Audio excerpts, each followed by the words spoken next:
Baik, perkenalkan nama saya Joko Andrianto. Kali ini saya akan membahas mengenai analisis strategi dan persaingan korporasi dari PT Karun Pokpan Indonesia Tbk. Oke, kita mulai. Yang pertama kita masuk ke table of contents, di mana yang pertama kita membahas mengenai perusahaan kita yaitu PT Karun Pokpan Indonesia. Yang kedua kita membahas mengenai basic key metrics dari PT Karun Pokpan Indonesia dan persaingannya. Dan ketiga ada industri analisis, di mana PT Karun Pokpan Indonesia berkecimpung dalam industri pakan ternak dan turunannya, serta ada yang keempat adalah strategi formulation yang diambil atau diterapkan oleh PT Karun Pokpan Indonesia.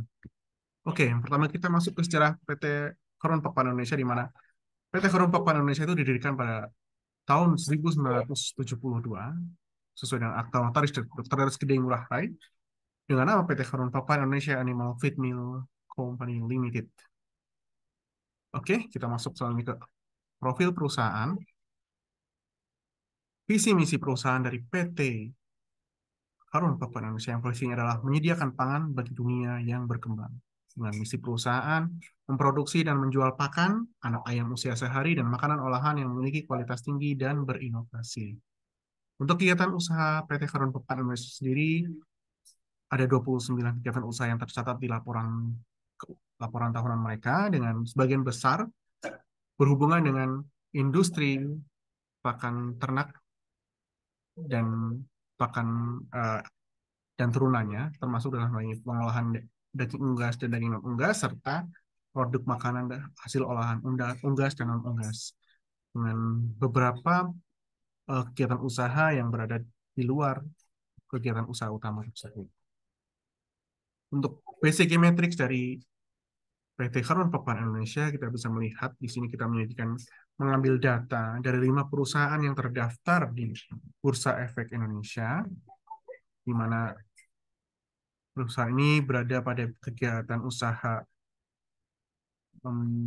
industri pakan ternak serta turunannya. Yang pertama kita milih PT Karun Pokpan Indonesia, kemudian yang kedua adalah PT Java Confit Indonesia Tbk, yang ketiga adalah PT Malindo Feed Mill Tbk, yang keempat PT Sria Sewu Indonesia Tbk, dan yang kelima ada PT Widodo Makmur Unggas Tbk. Di sini kita bisa melihat growth rate. Di sini growth rate kita peroleh dari data perbandingan data net sale tahun 2021 dengan tahun 2020. Untuk growth rate-nya sendiri kita bisa melihat PT Karun Pokpan Indonesia berada pada angka 13,58%. Disusul dengan kemudian ada PT Java Confit Indonesia dengan growth rate 21,30%, PT Malindo Feed Mill Indonesia dengan 30,43%, PT Sria Sewu Indonesia dengan growth rate 25,30%, kemudian PT Widodo Makmur Unggas Tbk dengan growth rate 168,88%. Kemudian dari data yang ada, kita menyajikan data market share mereka, dan kemudian kita mengolah data tersebut untuk menyajikan data relatif market share, di mana kita bisa melihat PT Karun Pokpan Indonesia memiliki relatif market share sebesar 113,6%, PT Java Confit Indonesia memiliki relatif market share 88,45%, PT Malindo Feed Mill memiliki relatif market share 17,66%, PT Sria Sewu Indonesia memiliki relatif market share 10,52%, serta PT Widodo Makmur Unggas Tbk memiliki relatif market share 5,98%. Dari data tersebut kita olah untuk kemudian kita membuat PCG matrix dari profil-profil perusahaan yang kita pilih. Kita bisa melihat bahwa dari PCG matrix yang telah kita olah, kita melihat bahwa posisi PT Karun Pokpan Indonesia yang kita ulas berada pada kuadran cash cows, di mana mereka merupakan pemimpin pasar, dan kemudian diikuti oleh PT Java Confit Indonesia. Sementara PT Widodo Makmur Unggas dengan growth rate yang tinggi berada pada kuadran question mark, dengan PT Sria Sewu dan PT Malindo Feed berada kuadran dogs. Hal ini masih bisa diperdebatkan karena kita hanya mengukur berdasarkan growth rate dan relatif market share dari data yang tersedia di laporan tahunan perusahaan-perusahaan yang masuk bursa. Sementara banyak dari perusahaan-perusahaan yang bergerak di industri ini belum masuk ke Bursa Efek Indonesia. Untuk industri analisis tahap di bab ketiga, kita bisa melihat yang pertama adanya quarter five forces yang digunakan. Untuk langkah pertama, kita mempertimbangkan dari threat of new entrants atau ancaman dari pendatang baru. Dengan pertimbangan-pertimbangan yang kita bisa pilih adalah economic of scale, product differentiation, capital requirements, cost disadvantages independent of scale, kemudian akses untuk ke saluran distribusi dan regulasi. Untuk economics of scales, kita bisa menyimpulkan bahwa economic of scales-nya tinggi karena pendatang baru harus masuk pada skala besar dan menghadapi persaingan keras dari perusahaan-perusahaan yang telah ada sebelumnya. Di mana 80%, lebih dari 80% pasar pakan ternak di Indonesia dikuasai oleh 5 perusahaan besar di bidang industri tersebut. Untuk selanjutnya, product differentiation, kita bisa melihat bahwa produk-produk yang sudah ada itu sudah lebih unggul karena mereka sudah mengintegrasikan dari kegiatan usaha mereka dari hulu sampai ke hilir, di mana mereka mulai dari pengolahan pakan ternak sampai kemudian produk hasil ternak hingga akan sampai ke produk makanan hasil olahan ternak. Sehingga untuk produk diferensiasi mereka sudah sangat banyak dan itu sudah memiliki nilai tersendiri buat perusahaan-perusahaan yang sudah ada. Nah, untuk capital requirement, kita bisa menyimpulkan capital requirement yang diperlukan sangat tinggi. Karena apa? Karena untuk pendatang baru merebut pangsa pasar yang sudah ada, itu mereka harus bisa menyaingi perusahaan-perusahaan yang sudah ada di Indonesia. Sehingga mereka perlu menginvestasikan kebutuhan fasilitas manufaktur maupun produk-produk hasil olahan ternaknya. Jadi kita bisa menyimpulkan bahwa capital requirement untuk industri ini termasuk tinggi. Selanjutnya akses ke saluran distribusi. Perusahaan-perusahaan yang sudah ada itu mereka memiliki langkah-langkah tersendiri untuk menyalurkan produk-produk mereka. Sebagai contoh, Karun Papan Indonesia.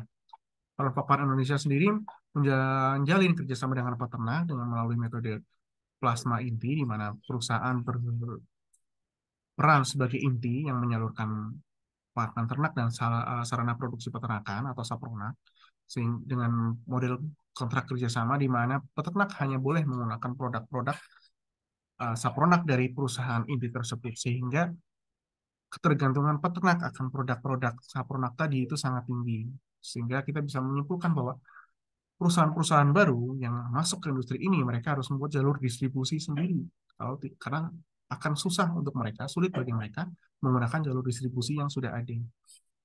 Sehingga kita bisa menyimpulkan bahwa akses ke saluran distribusi itu tinggi. Selanjutnya, cost disadvantages independent of scale. Kita bisa menyimpulkan di sini tinggi. Karena apa? Karena pendatang baru dalam industri pakan ternak dan turunannya harus menginvestasikan sumber daya yang besar. Kemudian harus mengamankan rantai pasok bahan baku. Selain itu juga mereka harus memiliki sumber informasi terbaru, teknologi terbaru, dan lain-lainnya.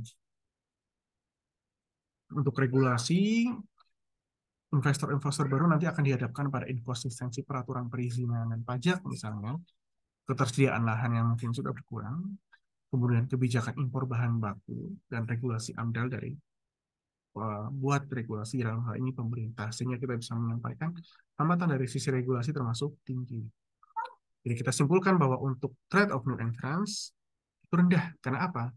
Karena economic scale-nya tinggi, product differentiation yang ada sudah tinggi, capital requirement-nya tinggi, cost disadvantages of independence juga tinggi, access distribution channel-nya juga tinggi, regulasinya juga tinggi. Untuk selanjutnya, competitive rivalry competitors atau persaingan di antara perusahaan-perusahaan yang sudah ada. Kita bisa mempertimbangkan hal tersebut dari yang pertama dari jumlah pesaing, kemudian yang kedua tingkat pertumbuhan industri, yang ketiga kapasitas produksi, dan yang keempat diversity competitor. Jumlah pesaing, di sini kita bisa melihat berdasarkan data gabungan perusahaan makanan ternak atau GPMT, terdapat 96 perusahaan yang berkecimpung dalam industri pakan ternak di Indonesia.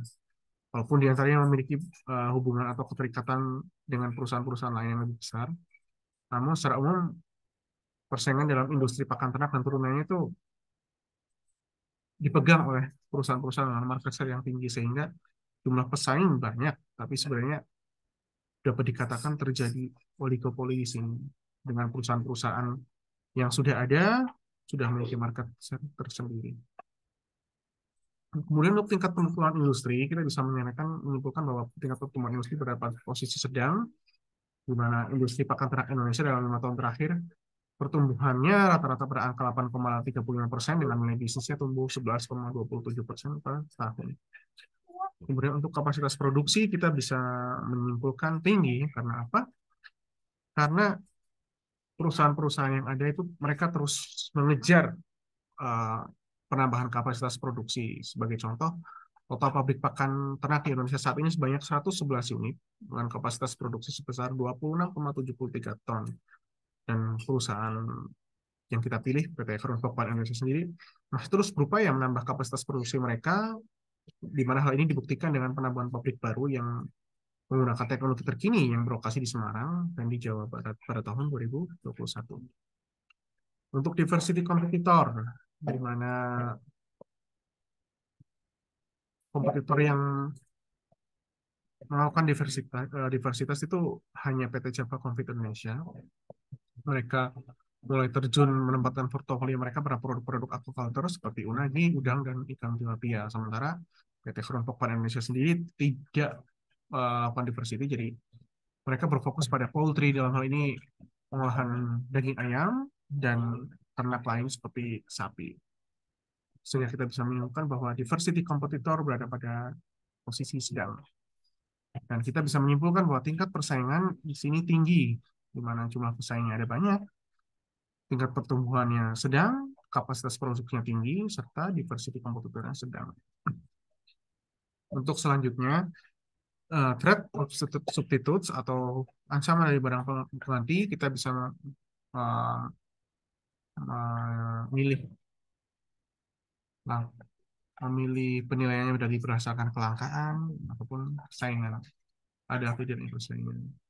Untuk kelangkaan barang pengganti di sini kita katakan rendah ya, karena perusahaan-perusahaan pakan ternak sendiri tadi sebenarnya sangat banyak dan masing-masing dari perusahaan tersebut memproduksi itu lengkap, mulai dari DOC, pakan ternak, sarana produksi peternakan atau sapronak, dan pemberian pendamping sebagai fasilitas dari perusahaan inti itu juga diberikan oleh semua perusahaan-perusahaan tadi.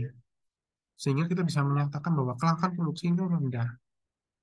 Karena apabila suatu perusahaan tidak bisa memberikan produk-produknya tadi, maka perusahaan lain siap untuk menggantikan. Yang kedua adalah persaingan. Nah, karena banyaknya perusahaan yang siap menggantikan perusahaan yang tidak perform atau tidak bisa bekerja sama dengan peternak, maka dalam ini kita bisa menyimpulkan bahwa tingkat persaingan untuk industri ini tinggi. Karena apabila peternak tidak menyatakan bahwa kualitas suatu produk dari sebuah perusahaan tidak sesuai dan tidak sesuai dengan hal kualitas maupun selera dari selera konsumen, maka sangat mungkin pasar pangsa pasar atas produk tersebut direbut oleh pesaing mereka. Sehingga kita bisa menyimpulkan bahwa persaingan dalam hal ini sangat tinggi. Jadi threat of substitute kita bisa menyimpulkan berada pada posisi tinggi. Kemudian bargaining power of buyers, di mana kita bisa pertimbangannya dari jumlah pembeli, kemudian switching cost pada produk lain, dan loyalitas serta daya beli konsumen. Kita bisa menyimpulkan kekuatan yang dimiliki oleh pelanggan dalam hal ini dipengaruhi oleh jumlah pembeli, konsentrasi pembeli, switching cost pembeli, ketersediaan barang, besarnya order pembeli, sensitivitas harga, tingkat diferensiasi, dan sebagainya. Namun, secara umum, dengan model bisnis yang ada dari perusahaan-perusahaan pakan ternak tadi, di mana mereka menggunakan metode kerjasama plasma inti, maka dapat kita katakan bahwa jumlah pembeli itu terbatas.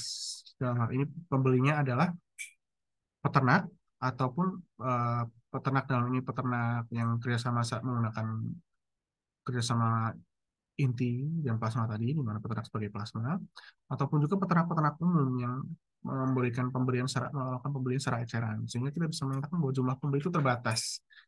Sementara switching cost dengan adanya metode kerjasama inti plasma tadi, maka switching cost dari sebuah peternak itu, dari seorang peternak itu akan sangat tinggi karena mereka tidak mungkin mengganti produk yang mereka gunakan itu di tengah jalan sebelum kontrak mereka habis. Jadi kecenderungan untuk melakukan switching cost itu sangat tinggi. Dalam arti kecenderungan untuk untuk biaya yang dikeluarkan dalam apabila melakukan switching cost itu akan tinggi. Jadi sangat kecil pembeli itu melakukan switching cost. Eh, sangat kecil kemungkinan pembeli melakukan switching atau pertukaran atau penggantian produk. Kemudian tingkat loyalitas, kita bisa menyimpulkan bahwa tingkat loyalitasnya tinggi karena tadi kembali lagi model bisnis yang digunakan oleh PT Harun Pokpan Indonesia dan produk perusahaan-perusahaan lain di bidang industri pakan ternak ini, mereka menggunakan metode kerjasama inti plasma, sehingga mau tidak mau peternak menggunakan produk dari perusahaan inti, sehingga mau tidak mau, suka tidak suka, peternak harus memakai produk dari perusahaan tersebut, sehingga kita bisa menyimpulkan bahwa loyalitas pelanggan dalam ini mau tidak mau dipaksa untuk tinggi. Jadi kita lihat bahwa jumlah pembeli itu terbatas, switching cost pada produk lainnya nanti akan tinggi, dan loyalitas dari pembeli konsumen juga tinggi. Kemudian kita masuk ke bargaining power of suppliers, di mana kita bisa mempertimbangkan ada atau tidaknya produk substitusi, kemudian kekuatan untuk melakukan forward vertical integration, kemudian apakah posisi perusahaan itu merupakan pelanggan yang penting bagi supplier. Untuk produk substitusi, seperti kita sampaikan, kita tahu bahwa sebagian besar produk-produk pakan ternak di Indonesia itu masih bergantung dari bahan baku impor. Hal ini yang menyebabkan PT Harun Pokpan Indonesia bekerja sama dengan PT BIS International Tbk yang merupakan produsen benih jagung, yang di mana PT BIS International Tbk sendiri itu juga merupakan salah satu sister company dari PT Harun Pokpan Indonesia, sehingga PT Harun Pokpan Indonesia berusaha mengamankan bahan baku mereka dengan bekerja sama dengan PT BIS International, sehingga kita bisa menyatakan bahwa produk substitusi itu terbatas karena ketergantungan akan bahan baku, baik itu dari luar negeri maupun dalam negeri.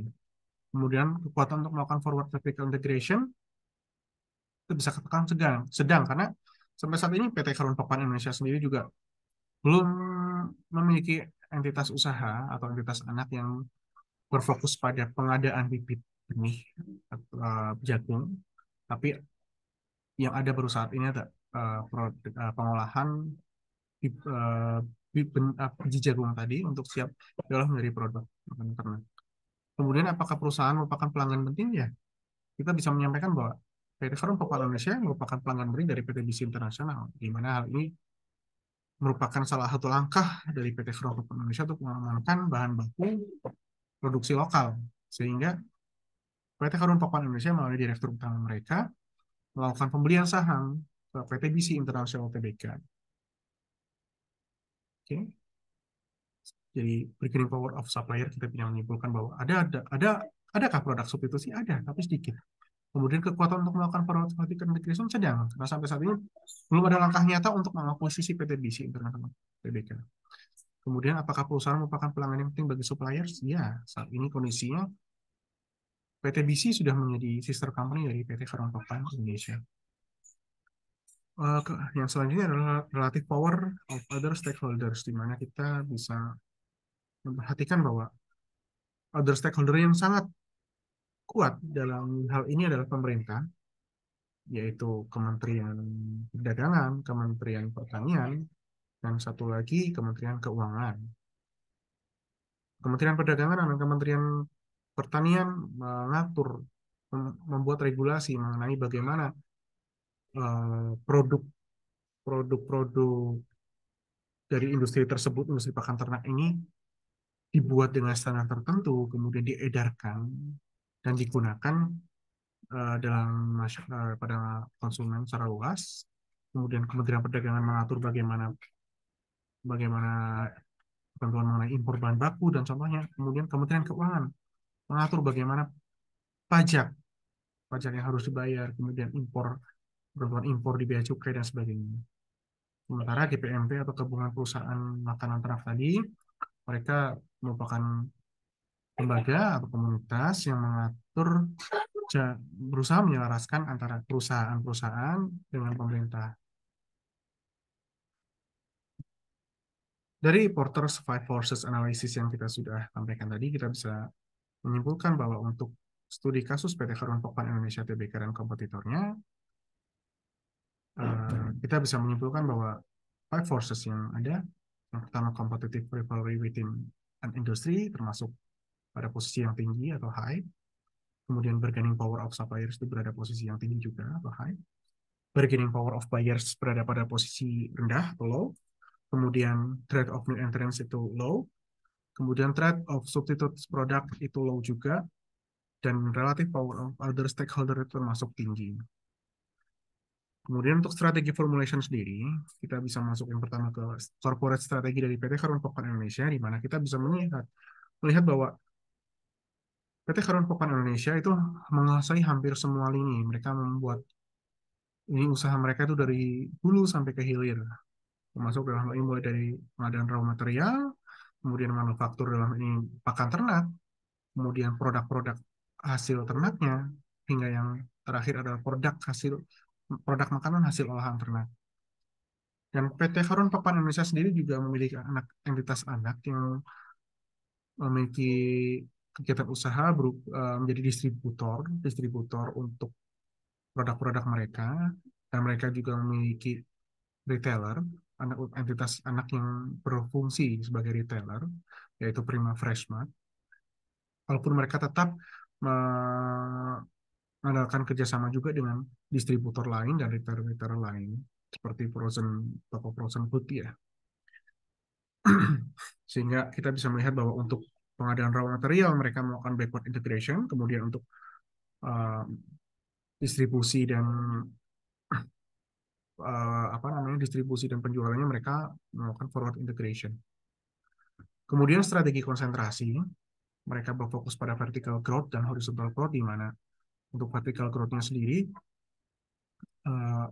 PT Karun Pokpan mengembangkan usaha mereka mengambil alih fungsi supplier melalui backward integration dan distributor atau retailer melalui forward integration.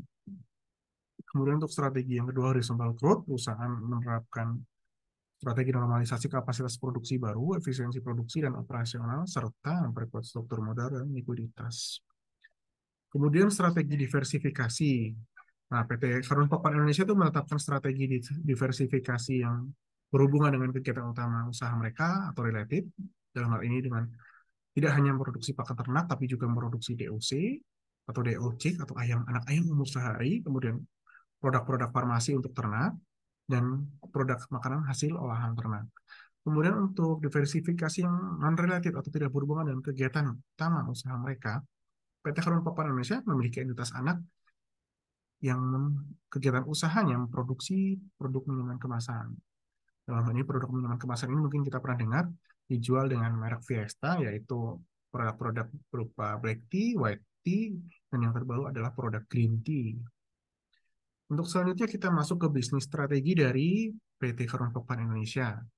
PT Karun Pokpan Indonesia sendiri menjalankan strategi kompetitif, di mana mereka yang pertama melakukan kontrak kerjasama dengan PT BIS Internasional Tbk untuk mengamankan supply chain mereka, supply chain atas bahan baku. Kemudian yang kedua, membangun pabrik pakan ternak baru di Jawa Barat dan Semarang dalam rangka meningkatkan kapasitas produksi pakan ternak. Dan yang ketiga, mereka memanfaatkan pandemi COVID-19 sebagai momentum untuk meningkatkan penjualan produk makanan olahan sekaligus melakukan efisiensi distribusi dengan cara menambah jumlah toko retail, yaitu Prima Freshmart di berbagai kota. Untuk selanjutnya kita masuk ke functional strategi. Strategi fungsional yang diterapkan pada PT Karun Pokpan Indonesia, yang pertama ada strategi pemasaran, di mana mereka menentukan segmenting, targeting, dan positioning produk-produk mereka, mulai dari produk pakan ternak, daging dan olahan ternak, serta produk makanan hasil olahan ternak. Kemudian untuk strategi keuangan, mereka berfokus pada keputusan struktur modal, kemudian keputusan biaya modal, kebijakan dividen, di mana mereka membagi dividen setiap tahunnya dengan nilai yang ditentukan melalui LPS, kemudian keputusan investasi, di mana keputusan investasi mereka berfokus pada capital expenditure, mereka membangun investasi berbasis dari modal dan menambah yang sifatnya menambah aset. Dalam hal ini contohnya adalah membangun pabrik pakan ternak baru. Kemudian untuk strategi operasi, mereka berfokus pada Good Corporate Governance atau GCG. Kemudian juga fokus selanjutnya pada proses produksi dan supply chain management, serta yang terakhir adalah fokus pada pengelolaan lingkungan dan K3. Dan strategi sumber daya mereka berfokus pada tiga hal. Yang pertama, perekrutan karyawan yang unggul, kemudian pengembangan kemampuan kapasitas karyawan, yang terakhir adalah turnover, di mana mereka memperhatikan alasan-alasan pegawai-pegawai yang resign, sehingga bisa dilakukan evaluasi mengapa pegawai-pegawai tersebut resign. Untuk analisis kekuatan dalam industri dari PT Harun Papan Indonesia Tbk, kita menggunakan five, five forces tadi ya, dari Porter, di mana kita melihat bahwa skor akhir berada pada posisi 3,3. Sekian dari saya. Mudah-mudahan apa yang saya sampaikan bisa menjadi tambahan informasi, memberikan manfaat yang lebih banyak ya bagi Anda semua. Terima kasih. Mohon maaf apabila ada kekurangan. Sekian saya undur diri.